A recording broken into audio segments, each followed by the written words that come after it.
नमस्कार दोस्तों। यदि आप स्टॉक मार्केट टेक्निक एनालिसिस सीखना चाहते हैं तो हमारे इस चैनल को जरूर सब्सक्राइब करें। स्क्रीन पर दिख रहे टॉपिक पर वीडियो बनाकर उन्हें प्लेलिस्ट में रखे गए हैं।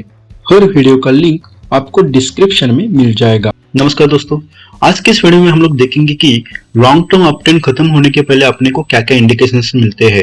जनरली होता क्या है कि कुछ लोगों को जब स्टॉक बहुत ऊपर जाता है उसके बाद उस स्टॉक में एंट्री मारने की आदत होती है। उनको लगता है कि और स्टॉक ऊपर जाएगा, उसके बाद स्टॉक डाउन ट्रेंड में निकल जाता है। इसलिए जरूरी है कि अपट्रेंड कब खत्म हो सकता है, इसका इंफॉर्मेशन यदि अपने को एडवांस में मिल जाए तो हम लोग उस स्टॉक से बाहर आकर जो लॉस हो सकता है उससे हम लोग बच सकते हैं। तो यहाँ पर अपने को 4 पैरामीटर देखने हैं।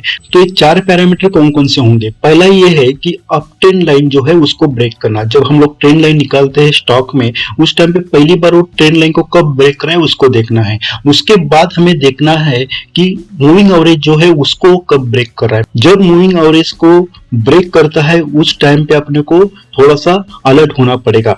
तीसरा पैरामीटर होगा रेगुलर बेरिज डाइवर्जेंस, जो अपने को at the end of the up trend मिलेगा स्टॉक डाउन ट्रेंड में जाने के पहले। और फोर्थ है एक रिवर्सल पैटर्न मिलेगा at the top of the up trend.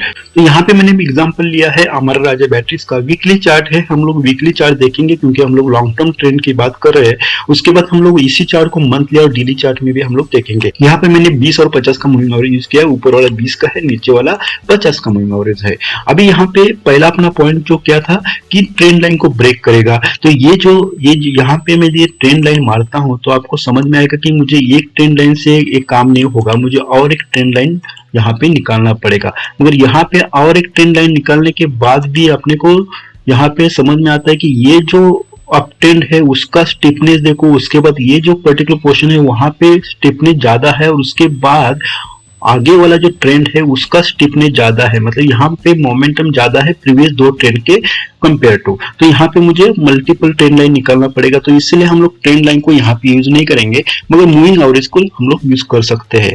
तो यहाँ पे मैंने जैसे पहले बताया था कि हम लोग 20 और 50 का मूविंग एवरेज यूज कर रहे हैं। तो यहाँ पे सपोज कहीं पे आप एंट्री मारते हो तो आपने को तब तक वेट करना है जब तक ये 20 और 50 के मूविंग एवरेज के बीच में जो रीजन बना है उस रीजन को वो स्टॉक जो है स्टॉक का प्राइस ब्रेक नहीं करता। मतलब मैं बोल रहा हूँ कि यहाँ पे जो अंदर रीजन जो बना है उसको जब तक ब्रेक नहीं करता तब तक अपने को वेट करना है। तो आपको इस जगह तक वेट करना पड़ेगा क्योंकि इस जगह पे प्राइस ने ये जो 50 और 20 का मूविंग एवरेज के बीच में जो रीजन बना है उसको ब्रेक किया है। यहाँ 20 और 50 के रीजन के बीच में मगर वापस ऊपर गया, मगर यहाँ पे उसने प्रॉपरली ब्रेक किया और उसके बाद आप देख सकते हैं वापस ऊपर जाके नीचे आया। तो ये अपना इंडिकेशन मिला कि अपने को कि यहाँ पे 20 और 50 का जो रीजन है उसको पहली बार ब्रेक किया है। तो आपको थोड़ा सतर्क रहना पड़ेगा। अब यहाँ पे रेगुलर बेरिश डाइवर्जेंस जो है हम लोग यहाँ पे देख सकते हैं, ये जो स्विंग पॉइंट्स है उनको आप देखेंगे तो ये ऊपर की तरफ जा रहे हैं। उसी टाइम पे मैं RSI के स्विंग पॉइंट्स है उसको देखता हूँ तो यहाँ पे ये नीचे की तरफ जा रहा है, ये जो है ऊपर की तरफ जा रहा है। तो यहाँ पे मुझे रेगुलर बेरिश डाइवर्जेंस मिल रहा है वीकली चार्ट में।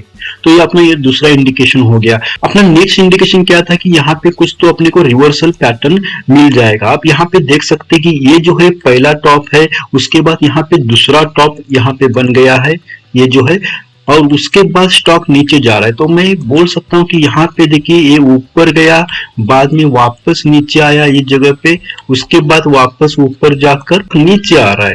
तो यहाँ पे जो डबल टॉप पैटर्न है वो बनते हुए नजर आता है। तो ये अपना थर्ड या फोर्थ इंडिकेशन हो गया। उसके बाद आप देख सकते हैं यहाँ पे स्टॉक जो है वो डाउन ट्रेंड में जा चुका है। यहाँ पे और एक इंडिकेशन मिलता है जिसे हम लोग डेथ क्रॉस बोलते हैं, जब 50 का SMA लाइन ऊपर से नीचे की तरफ 200 के SMA लाइन को ब्रेक करके जाता है। तो यहाँ पे मैंने जो ब्लैक लाइन है वो 50 की है ऑलरेडी, तो मैं 200 की SMA लाइन यहाँ पे डालता हूँ। तो यहाँ पे देखिए आप यहाँ पर देख सकते हैं 50 की लाइन जो है ऊपर से नीचे की तरफ क्रॉस करके 200 को लाइन को क्रॉस करके जा रहे। तो यहाँ पे मुझे डेथ क्रॉस भी मिला है।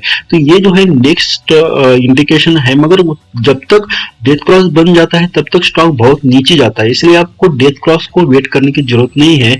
अब इसी स्टॉक के हम लोग डेली चार्ट में देखेंगे तो यहाँ पे डेली चार्ट में अपने को कौन सी मूविंग एवरेज यूज करना है। पहली बात तो यहाँ पे डेली चार्ट में अपने को हमेशा 50 और 100 की एसएमए लाइन यूज करना पड़ेगा यदि आप लॉन्ग टर्म अपट्रेंड में रहना चाहते हो। मतलब जितना अपट्रेंड है, जितना हो सके अपट्रेंड को आप ट्रेड करना चाहते हो, लॉन्ग टर्म के लिए रहना चाहते हो, तो इस टाइम पे आपको 50 और 100 का एसएमए लाइन यूज करना है। और जब तक स्टॉक 50 और 100 के एसएमए लाइन के बीच में जो रीजन बना है उसको जब तक ब्रेक नहीं करता तब तक आपको वेट करना है। तो यहाँ पे आप 50 के नीचे उसने एंट्री मारा था मगर 100 के नीचे वो जा नहीं पाया।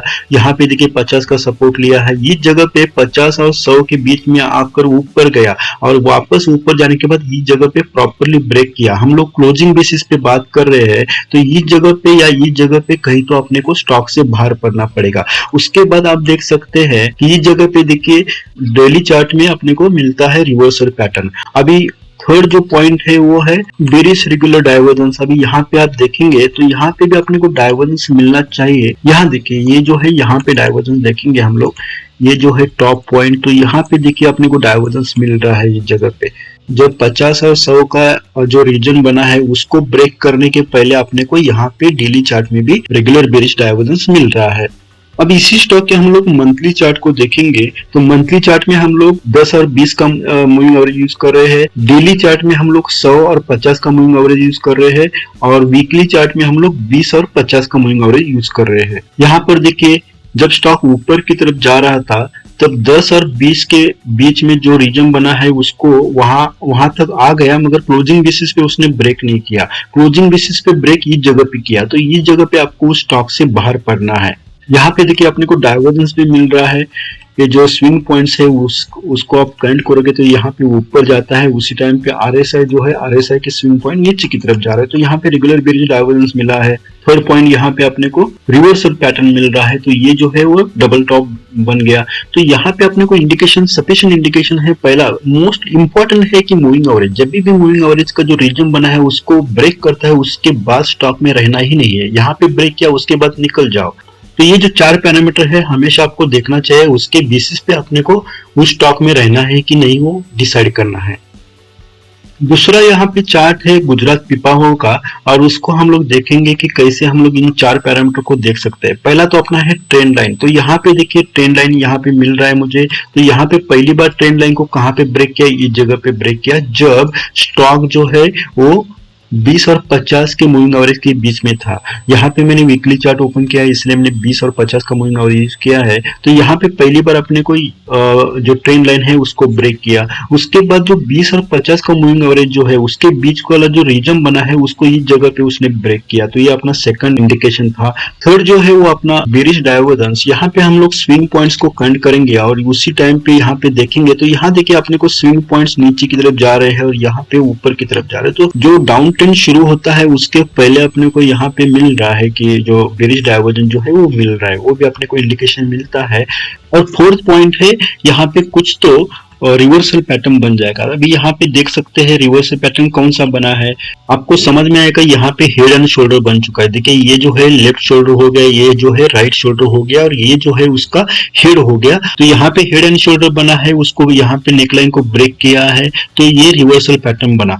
यहाँ पे मैंने अभी डेली चार्ट लिया है यही स्टॉक का और यहाँ पे मैंने 50 और 100 का मूविंग एवरेज यूज किया है। अपना पहला इंडिकेशन क्या था कि जो ट्रेंड लाइन है उसको कहाँ पे ब्रेक करता है वो देखना है, तो ये जगह पे कहीं तो ब्रेक किया, तो ये पहला इंडिकेशन हो गया। उसके पहले ही अपने को यहाँ पे समझ में आता है कि जो 50 और 100 का मूविंग एवरेज है उसको इस जगह पे ब्रेक किया, तो मूविंग एवरेज को का जो रीजन बना है उसको यहाँ पे ब्रेक किया, तो पहले ही आपको समझ में आना चाहिए कि यहाँ पे निकलने का वक्त आया है। उसके बाद उसने इस जगह पे ट्रेंड लाइन को ब्रेक किया है।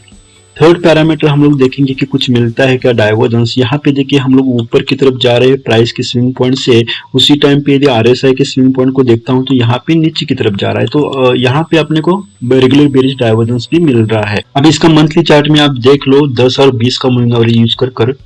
अपना थर्ड चार्ट है लुपिन इंडिया, उसमें हम लोग वीकली चार्ट देखेंगे वीकली चार्ट में आप देख सकते हैं मैंने 20 और 50 का मूविंग एवरेज यूज किया है और 20 और 50 के मूविंग एवरेज के बीच में जो रीजन बना है उसको ये जगह पे पहली बार ब्रेक किया है देखिए स्टॉक में। तो आप तब तक वेट करोगे जब तक वो 20 और 50 के मूविंग एवरेज का जो रीजन है उसको ब्रेक नहीं करता, तो ये जगह पे कहीं तो अपने को बाहर पड़ना पड़ेगा। यहाँ पे आप देख सकते हैं डबल टॉप बना है, पहला टॉप है दूसरा टॉप है, तो डबल टॉप मतलब यम पैटर्न जो है बन चुका है। थर्ड पैरामीटर क्या होता है, रेगुलर बेरिज डाइवर्जेंस। तो यहाँ पे मैं देखता हूँ यहाँ पे ऑलमोस्ट ऊपर जा रहा है या उसी लेवल पे है जो टॉप पॉइंट्स है, मगर उसी टाइम पे यहाँ पे देखिए आरएसआई जो है वो बहुत नीचे की तरफ जा रहा है। देखिए यहाँ पे ये जो है टॉप पॉइंट है उसका करस्पॉन्डिंग आरएसआई का टॉप जो है वो यहाँ पे है, इसका टॉप ये जगह पे है। तो यहाँ पे देख सकते हैं कितना नीचे जा चुका है, मगर यहाँ पे थोड़ा सा ऊपर है या सेम लेवल पे है।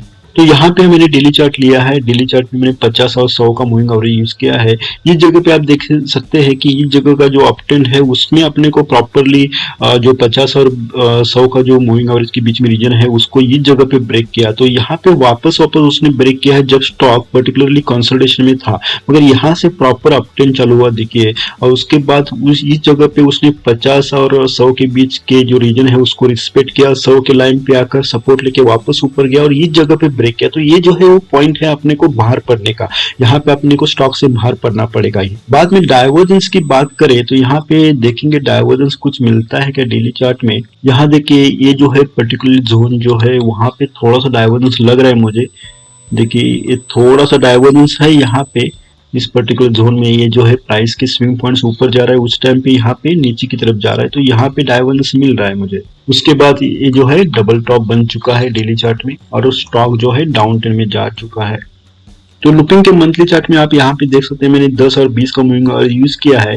तो यहाँ पे आप देख सकते हैं क्लोजिंग बेसिस पे स्टॉक ने 20 और 10 के जो मूविंग एवरेज है उसके बीच के रीजन को यहाँ पे ब्रेक नहीं किया। यहाँ पे कोशिश की गई मगर वो सक्सेसफुल नहीं हुआ क्लोजिंग बेसिस पे, और उसके बाद स्टॉक देखिए ऊपर जाता है, इस जगह पे उसने ब्रेक किया। तो ये जो पॉइंट है वो अपने को इंडिकेट करता है कि इस जगह पे क्लोजिंग बेसिस पे नीचे आए तो अपने को यहाँ पे बाहर पड़ना ही पड़ेगा। उसके बाद डाइवर्जेंस की बात करेंगे तो यहाँ पे देख सकते हैं ये जो है ऊपर की तरफ जा रहा है, उसी टाइम पे यहाँ पे है अच्छा खासा डाइवर्जेंस मिल रहा है। देखिए ये जो है स्विंग पॉइंट्स को देखेंगे तो यहाँ पे डाइवर्जेंस मिल रहा है। रिवर्सल पैटर्न तो है ही इसमें, डबल टॉप यहाँ पे ये जो पहला टॉप है दूसरा टॉप है और उसके बाद स्टॉक नीचे जा रहा है, तो यहाँ पे डबल टॉप जो है रिवर्सल पैटर्न बन चुका है। तो ऐसे हम लोगों ने बहुत सारे वीडियो बनाकर यहाँ पे यूट्यूब पे डाले हुए, हर किसी वीडियो का लिंक आपको डिस्क्रिप्शन में मिल जाएगा। आपको यदि वीडियो अच्छा लगा हो तो आप इस चैनल को सब्सक्राइब करें, इस वीडियो को लाइक और शेयर करना मत भूलिएगा। Thank you so much for joining me.